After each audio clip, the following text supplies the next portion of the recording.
Yes, so it is up. We can see how it looks like, right? You can see I'm the owner. You can see. So we are going to come to collect data. Collect data. So when we come here, remember, do not bother changing anything. Do not bother changing anything. You click on open. It will take you to a new tab as usual. So you give it some time for it to load up. This is what the clone of sign out form looks like. So impute the full name and state. You impute the partner. I'm just going to use dummy responses here.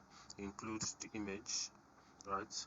Then the location. Once you click on it, you let it populate automatically. Then impute all the necessary details, right? So I'm just using dummy responses here.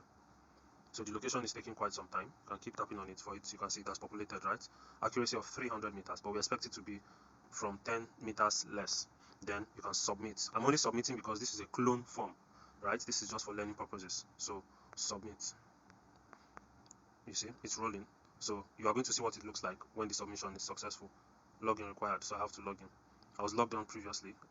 So this is what it looks like when you try to log on to the website. You know, this is a different website that is being hosted by a different owner. It's not owned by Kobo Toolbox, right? So you are still expected to log on to the website using your Kobo Toolbox credentials. So let's do that.